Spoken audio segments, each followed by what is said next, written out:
দেখো বন্ধুরা, আজকে সকালে রান্না বসিয়েছি। এই দেখো, এই যে পাট শাকের ঝোল।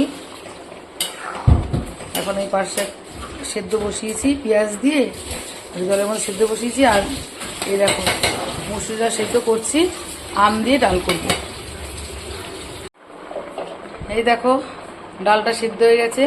আর এই দেখো আম, কাঁচা লঙ্কা, একটু হলুদ গুলিয়ে এই যে ডালের মধ্যে দিয়ে দিচ্ছি।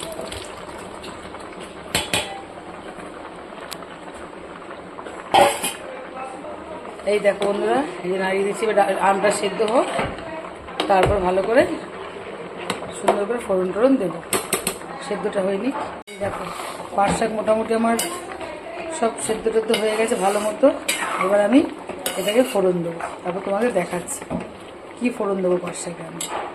দেখো বন্ধুরা, এই যে আমি পাট শাক ফোড়ন দিচ্ছি। শুকনো লঙ্কা, এই দেখো রাঁধুনি, তারপর দেখো রসুন,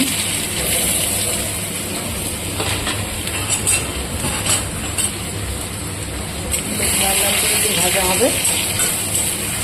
তারপর পাট শাকটা আমি দিয়ে দেবো।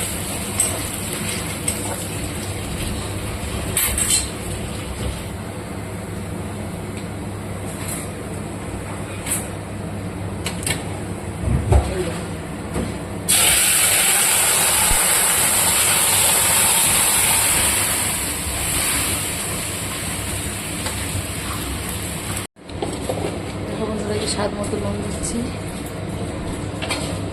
আর এই দেখো মিষ্টি দিচ্ছি।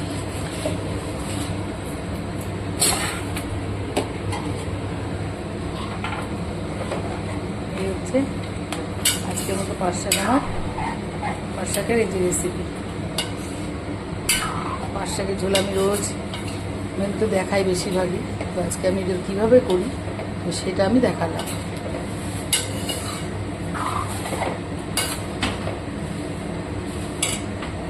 দেখো বন্ধুরা, টক ডাল ফোড়ন দিচ্ছি। এই দেখো সর্ষে, এই দেখো শুকনো লঙ্কা। তারপরে দেখো এই সর্ষেটা না আমি একটু ঘষে দিই, তাহলে সুন্দর আরও সুন্দর গন্ধ বেরোয় আর খুব ভালো লাগে। তারপরে দেখো এই যে ডালটা ফোড়ন দিয়ে দিলাম।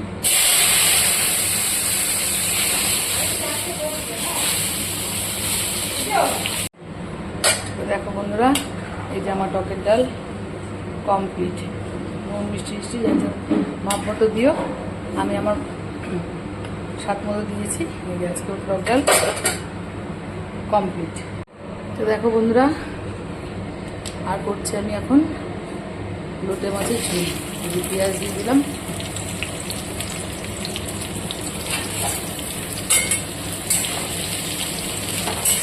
পেঁয়াজটা একটু ভাজা ভাজা হোক। এই দেখো লোটে মাছগুলো দিয়ে দিলাম। এর মধ্যে রসুন, লঙ্কা, হলুদ সব ভেজানো আছে, এটাও দিয়ে দিলাম। একটু চিনি করবো, তাই তো এটাকে এবার সুন্দর করে সেদ্ধ হোক, তারপরে একদম ভাঙা করে করবো।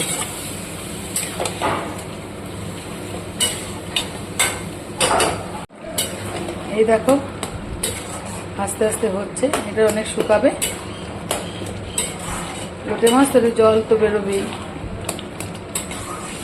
দেখো বন্ধুরা, এই যে লোটে মাছের পুরো ইয়ে হয়ে গেছে, আরেকটু যদিও শুকাবে।